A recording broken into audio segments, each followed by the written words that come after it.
Tell us what we're doing right now. We're going through some of my writings from prison. This particular stuff that we're going to go through today, I believe, is something that I wrote in 2004. So 17 years ago, 16 and a half years ago. And it's about some of my insights, or, some of the things that I went through and wrote about while I was in prison at this particular time. So that's what we're going to be going through today. And just going to kind of share some of those things and see what y'all think about it. See what you think about it. And some of it is also just a journey through this time that I've been doing this out here in the world.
These rabid dogs drag something in here that they done fucking chewed up and get tired of and leave it.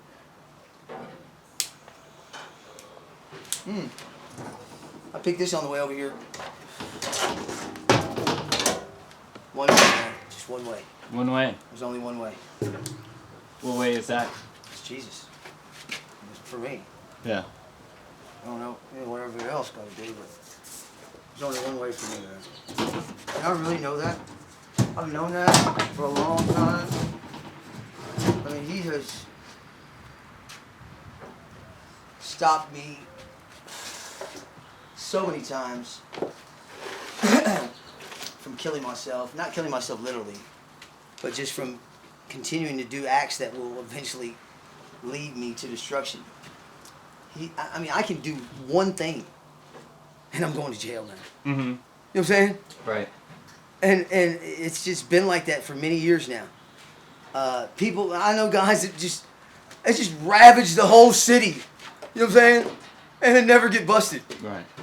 I'll do one act that is, illegal, and I'm going to fucking jail. For a long time.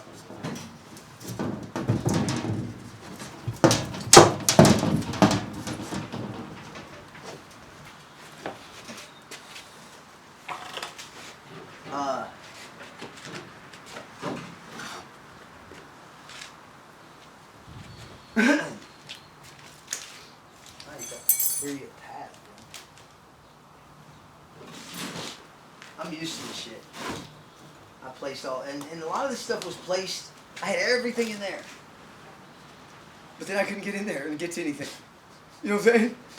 But it was all protected, and it wasn't getting rained on, and shit like that. Yeah. So then I started putting all the valuable. See, all my valuables are in here. All the stuff that truly, I say there's at least maybe $200, maybe $300,000 worth of shit in there. You know what I'm saying? Really. And that's not even exaggerating. That's probably lowballing the whole thing, but I figure that's what's about what's in there. The guy that was working for me, he's living on my Pearland property, but he's got some shit hidden in here. I don't know why guys do that. They, whatever, they see a tool they want, or some nails or whatever. I mean, instead of just saying, "Hey man, I'm gonna take this to my," or whatever, they'll like steal it. Not really steal it, but kind of hide it and come back. And I'm just like, man, and it's not like I'm watching you, but I mean, I'm not fucking retarded. I see you doing it. You know what I'm saying? Yeah. You're not that good at it. Just ask for it. You can have it. You know what I'm saying? Bro, look, all this, and it's not. Some people ain't shit, but to me, all this I've gained for free. Hard work getting it here and getting it to where cleaned up. But I mean, it's all been a straight blessing for me. And I've lived off this stuff for a while. You know what I'm saying? And pretty good. Yeah. You know what I'm saying? I haven't missed many meals. I might look like I have, but I eat what I want to eat whenever I get ready. And it's because of a lot of this kind of stuff that I've traded or, hustled and stuff like that. Hardware off of anything. I'll pull over and I'll see a dresser and it's tore up. It's got some nice hardware, brass or copper hardware, and I'll sit there for an hour and take everything off of it. But doing that and putting that all together in a bag or a box has brought me a bunch of money. Yeah. People don't really realize that people look for old vintage things like that. Come on, man, let's get you something to drink. Come on.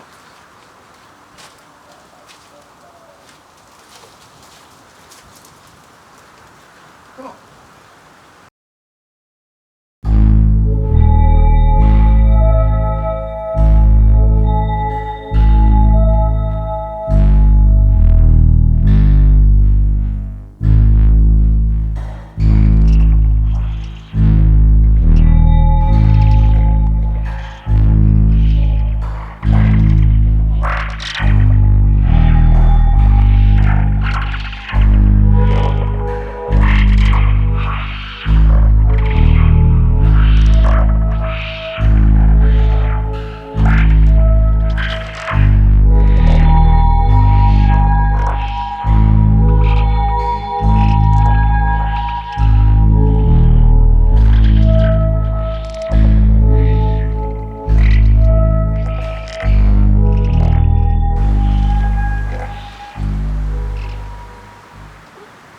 And I'm speaking of a physical prison that, of incarceration here in, let's say, Texas.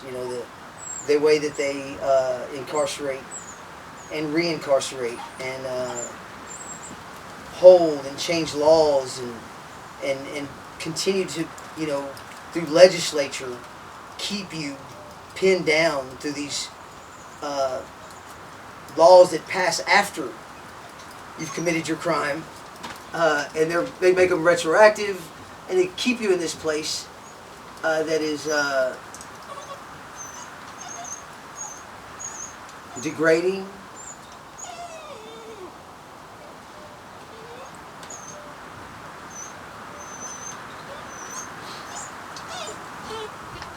Prison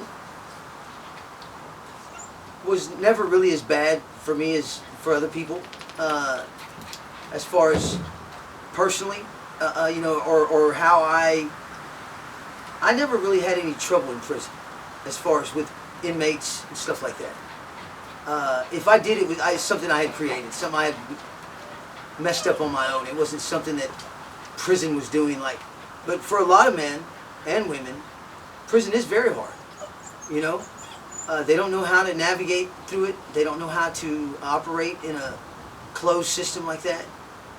That only pays those who thrive and fight and literally coddle the things that they have, kind of just really get caught up in having what you want while you're in prison. And for some reason I was one of those people that wanted to live comfortably, or grow at least wherever I was, be able to have the means to grow. And a lot of people don't have that, and they don't seek that. They don't even know it's possible, and a lot of them are Hispanic males that I've done time with. I look at prison in colors because that's the way it is. You have your black, your white, and your Hispanics. You have your Asians, but there's not strong enough to really be singled out. They're kind of riding in some other. They're either in one of the other three things. But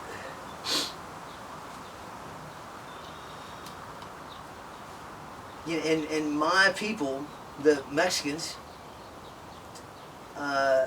There's a scripture that says, we die from lack of knowledge.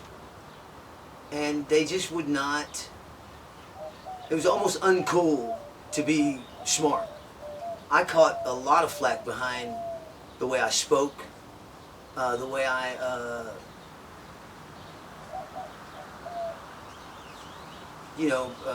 carried myself, or, I didn't really, I wasn't being snotty, or I just didn't get involved in shit. You know what I'm saying? Mm-hmm. And people took that, as I didn't speak on shit that didn't pertain to me, and if it didn't affect me, I don't give a fuck. It doesn't affect me. I'm not gonna, be concerned about it, because there's just too much to be concerned about if you look at it that way. How did you? Hey! My boy Chris.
I mean, have I done criminal things? Absolutely. Does my life revolve around criminality? No.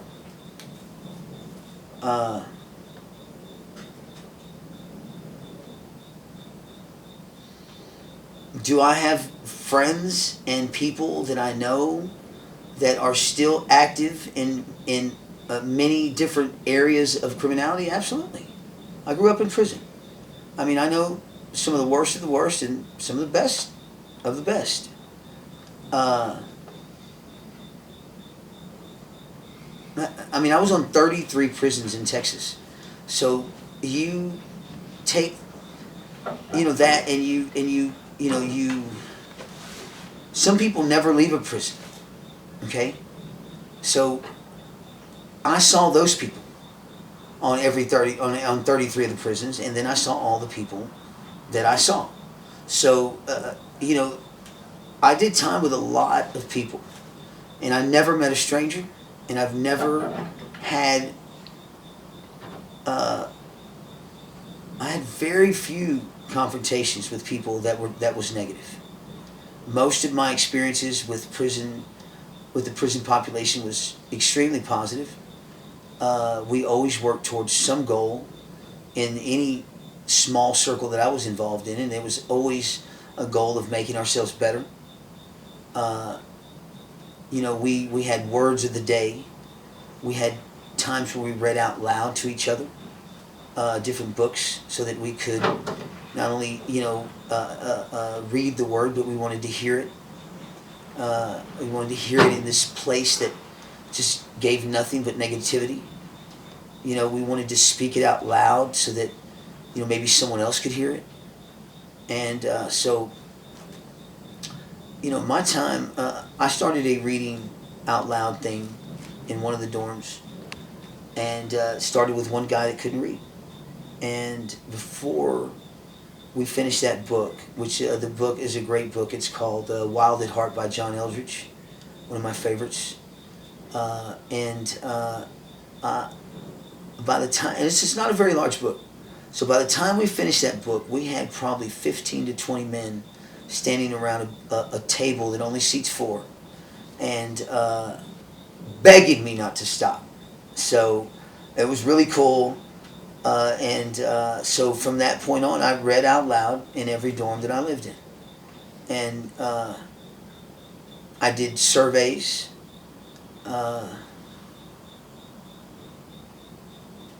Questionnaires that I came up with to try to not only understand my fellow man that's incarcerated, but to understand maybe myself and how I think and how I see what's going on today. So, anyway.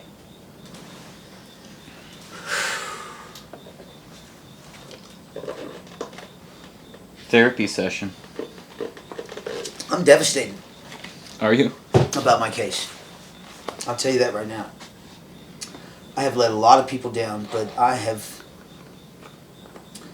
let myself down. I know, and just, I got very complacent, began to make, stupid mistakes. And I already know all these things, That's what's hard to swallow. Is that I already know how this would already all turn out if I didn't keep my shit together.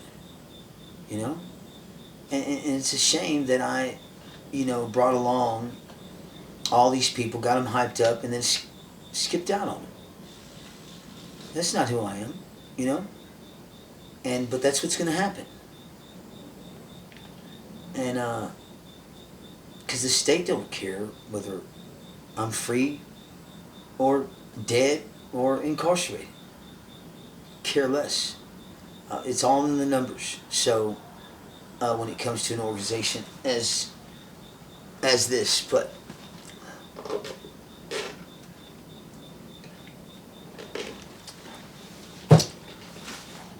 when am I going to get tired? When will I begin to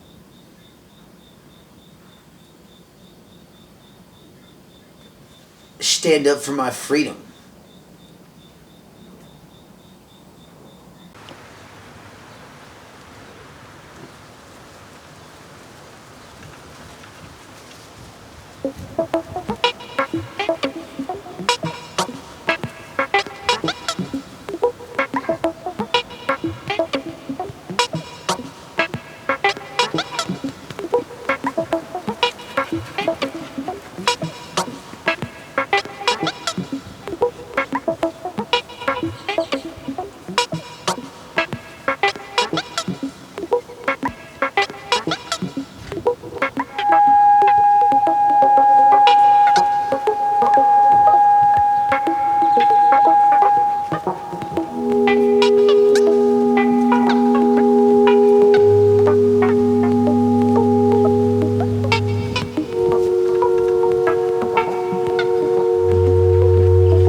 Uh, so, of course, I was not there on his first day of school this particular year, but Stephanie told me about it and at a visit. So this is what I wrote about.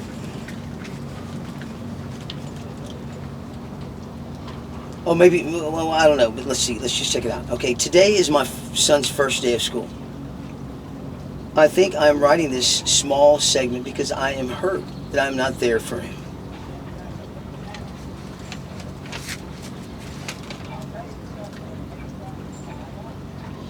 It probably hurts me more than him right now. I wonder what my wife thinks about it. Does it even bother either of them?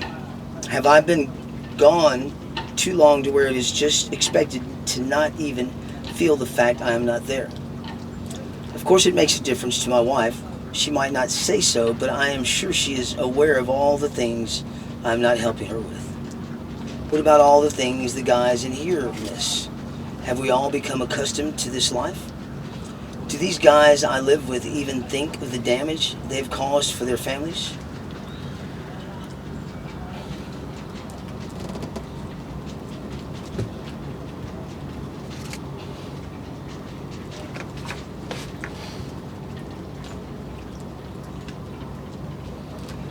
It is a hard truth, but it is a hard truth, but it is as who have really it is us who have really caused these pains. The system is what it is. I can choose to not be a part of it. I want so bad to not miss my son's future. What kind of a man would I be to see all that I have and leave it for this? I would have to say that I would be insane to try to satisfy some small yearning that means nothing in the long run, momentary itch to miss what is truly satisfying to my heart, to raise my son and be a good husband.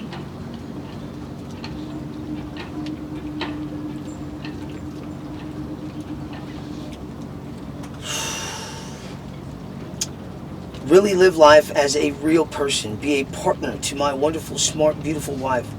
She will be so happy if I would just do that. Why can't we just make the people we love and that love us happy instead of this stupid addiction that leads to nowhere? How would my son look at me if when he is old enough to know or to think that I chose this life over him? Although it is much more complex than that, some people look at it as if you made a conscious decision to leave them and come here. Well, back to my boy's first day of school. I wonder what he will be wearing.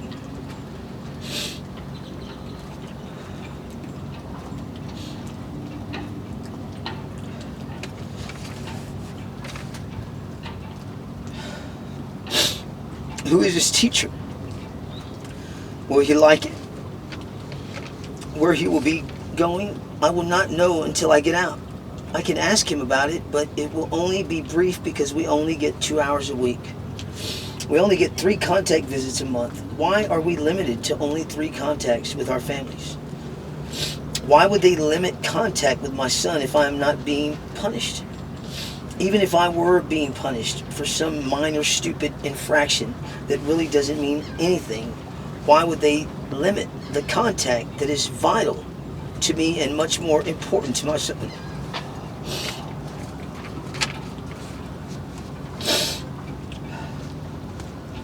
I'm sorry, I will never understand the methods that these people choose to reform us.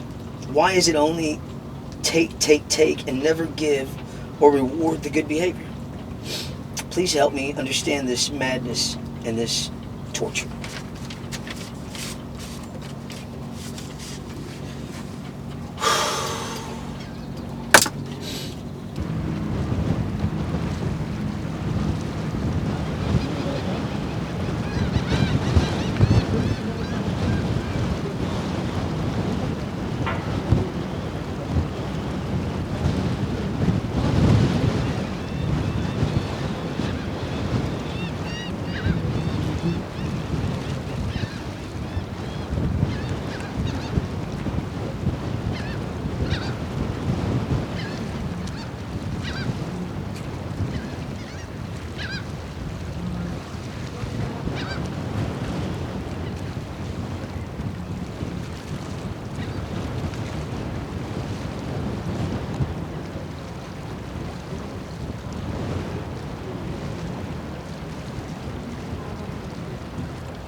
see a big red and white target in the vicinity of that area? It's got a stolen red and white signal. Have you seen that before? No, not at all, are you, mate? You want to know why? Because somebody didn't bring the target to the dock today. Now it's behind you, mate. All right. Hey, thank you, Jordan. Appreciate you. Actually, hold on a second. You know, the way you're sitting up there like that, it reminds me of that movie Titan. Oh, the Leonardo. Oh, Da Vinci. Yeah, Da Vinci. That's the one, mate. Right. You ever seen the movie, Joe? Okay, you know the part where Leo's on the bow of the ship with his homie and he's like, I'm the king of the world. Yeah? Can you recreate that in our voice right now? Just right where you are. Stretch out your arms and yell, I'm the king of the world. Yeah, you are, Jordan. Now, hold the pose, because we're going to get some pictures. Are we getting pictures of that? Brilliant. Hold the pose out if you don't mind, Jordan. Also, Jordan's going to be your target today, kids. All right. Now, hold on. You got a cell phone on your kiddo? Okay, you want to give it to someone you trust? I'm not buying a new iPhone. There you go. Brilliant. Okay. Now, kiddos, on your feet, go ahead and gather around the teenager. That's right. And remember, do not shoot anyone in the face. And yes, technically teenagers are people. Alright, everyone ready? Aim higher! As I was reading the book Papillon, and I have come across several quotes that I can surely relate to. He said at one time that he was buried alive. This is true for me as well. I feel like I have been buried alive, sometimes to the point of suffocation. I am here, I am alive, but I am in a type of grave buried beneath the rubble of criminal injustice. There have been times that I have been asked a question, and when I went to give an answer, I was told to shut up, that my opinion means nothing. Why did you ask a question if you didn't want an answer? I ask. The staff here then tells me that I am being a smartass. These types of situations, along with so many other misfortunes, make me have the sense and feel of being buried alive. I guess it would be a kind of slow, suffering realization that this could very well be the end of all things.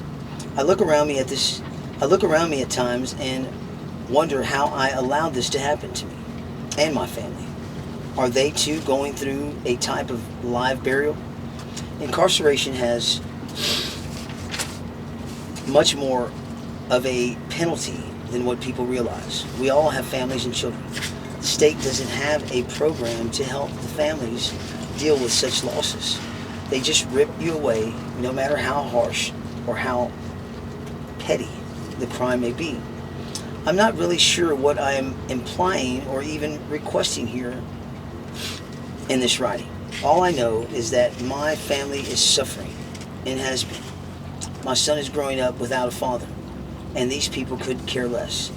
They only allow me 3 contact visits a month. I was on that for 3 contact visits a month, and that is with perfect behavior. Thank God I'm not screwing up, which is so easy to do here. Why don't these people care about other people, no matter what they have done?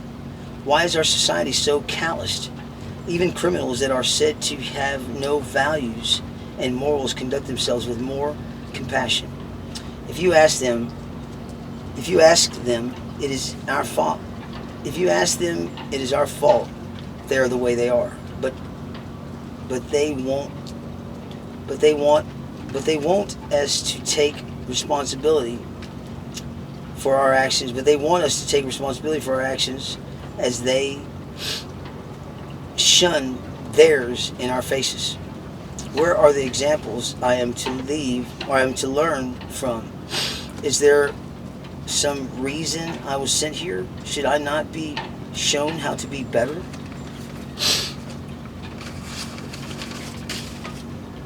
I'm always amazed by the men around me. These men that have been cast away by society teach me so much on a daily basis. I'm taught good things and bad the same. But I must say, the good outweighs the bad. I hope that someday I can publicly thank all the convicts that have helped me grow into a man. When I am a law-abiding citizen and a accomplished writer, and even more, a good father and a good husband, I pray to God that I will be given the opportunity to say to these men that are searching for even a glimpse of kindness to quench the ache of hatred that is installed in them by their surroundings. There are some of the most noble men I have ever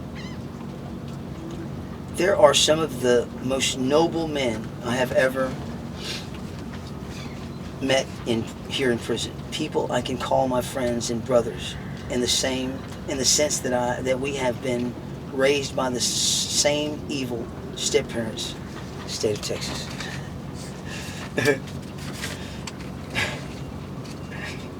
Oh, that's funny.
So I did about 5 years, 6 years in Texas Youth Commission. 5 years at least. Probably closer to 5.5. And got out, and immediately after my 17th birthday, I fucked up and I went to prison. Doing what? Burglary rehabilitation. That was my MO. I burglarized when people weren't home and broad daylight. Were you good at it? No, I sucked. I really did. I never thought about doing it. I just did it.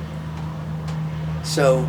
Like, you're walking down the street Yeah. and you're like, oh, that place is empty, I'm gonna go in. Yeah, dumb shit. Yeah. Yeah. I just never really grew up, developed any thought process, you know? You didn't make it a skill. No. I'm just trying to get by, and, you know, that was the fastest, quickest way that I saw.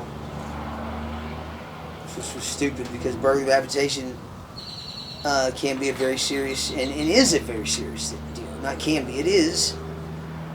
But it's even more serious if, you know, you get people involved and Right. stuff like that. And so I was just very lucky that never happened to me. Now, I've been tackled and shit outside. I've been caught inside a house. They drive in, come in through the garage. That's the way I came in. And so there's burglar bars on all the windows, upstairs and downstairs. You know, so I'm like, fuck. I somehow got out the upstairs window and jumped down to the roof and then down on the ground. And when I jumped on the ground, I started running. I was hauling ass, and some dude just like dove. Boom! Tied me up with a water hose. Yeah. Waited for the law to get there. Remember another time I got arrested at school, and I'd been sick. I was really in the infirmary, in the nurses' deal. I was sick, nose running out of bad cold, and they came and arrested me for a burglary. And I even had some of the shit on me. You know what I'm saying? In my pockets. Stupid ass.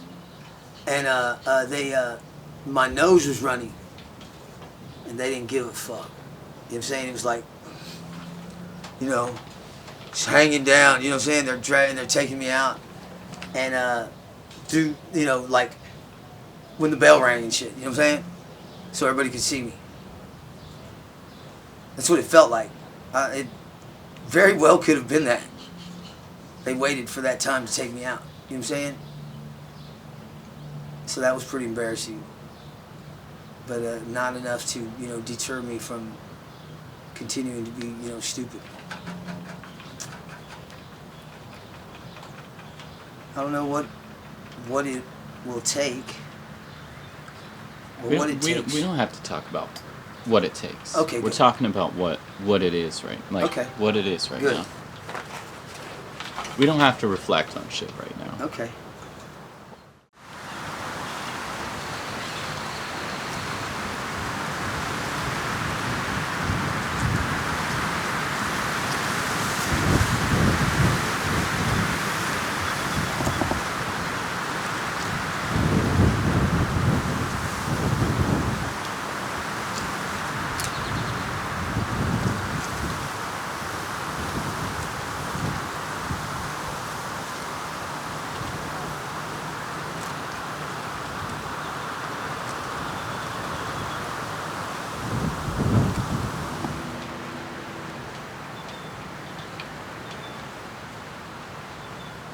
So I started my TDCJ career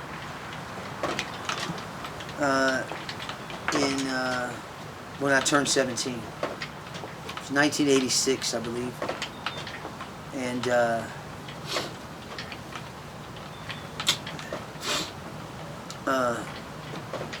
I remember I was scared. Scared for real, man. I was scared. I'm not a violent person. I usually try to talk my way out of things rather than fight. Just not a fighter. I think there's other ways and other, methods of communicating.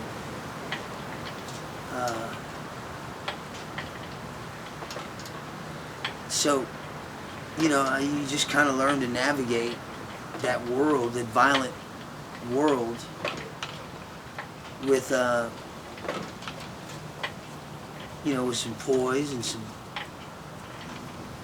I don't know, you just learn.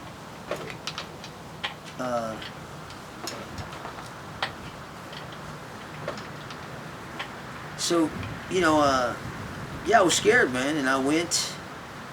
Of course, I had the full support of my family still at that time. Carolyn and Rachel. Amanda wasn't even born. She wasn't born till,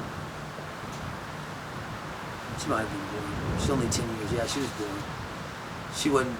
She was still a little snigget. So we didn't really, but they were all very supportive, and first time, second time, third time, hell, the last time. They've been supportive, and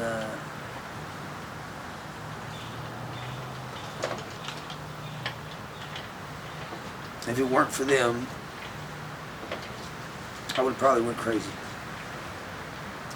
Because I couldn't understand why I had to keep going, and over and over and over. It's like I would do a million good things, and then one bad thing I do, and I go straight to jail. I mean, it was almost that quick. You could almost see it, And I was like, why? Why do I do this? Anyway. So, I went to, got out on that 7, caught another case a few months later. I think I got a deuce. Then I got a 9. Then I got a 25. I remember the DA. His name was Ricky Raven. Hell of a DA name, huh? Ricky Raven. Yeah, that's scary. Yeah. His name was Ricky Raven. All right. Why'd you get 25? Because obviously you didn't just break into a house. No, that's all I did. I didn't even get anything. That 25-year sentence, I didn't even get a single item. Were they trying to throw away the key on you? Or? Yeah, it was during the revolving door era. Yeah. And during the revolving door era here in Texas, the mindsets of the courts were that we were only doing 1 month for every year. 1 month. If you got a 10-year sentence, you did 10 months and you were out, automatic. That was the way they were handling it. So, if I was going to go down, so the courts' mindset was that they were going to give time to reflect the punishment. So they were giving out these large numbers, okay, and because you were only going to do 25 months if you got a 25-year sentence, and it was true. I did 32 months because I was messing up, but as soon as I got eligible to leave, I left. So, but things changed. They started building prisons. They started talking about treatment. So there were, just more incarceration. Everything, mass incarceration was going on. Designed, planned, as planned. It was coming along just great. Whatever they say, the rap music, everything was working at its, doing its job. And mass incarceration was just flowing. Mexicans and blacks were just disappearing off the streets.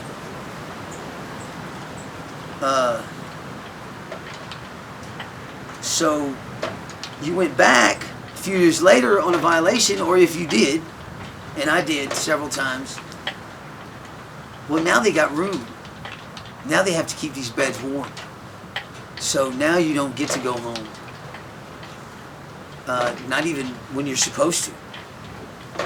You really might not get to go home. You know what I'm saying? Because they're keeping you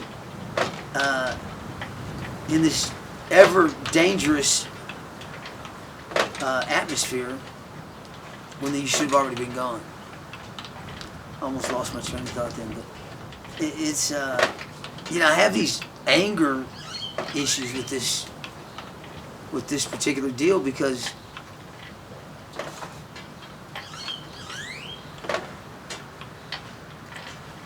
they have a TDCJ has, or the legislative body here in Texas has found a very unique and very clever way of giving us more time. And that's through changing laws that affect how much time you do. And how you do it, and where you do it, and all this kind of technical stuff that really doesn't, is hard to understand unless you live it, unless it's your case. So I was given a 25-year sentence, and I'm still doing that same sentence. I caught it in 1990. That's all I got to say about that. I'm still on it.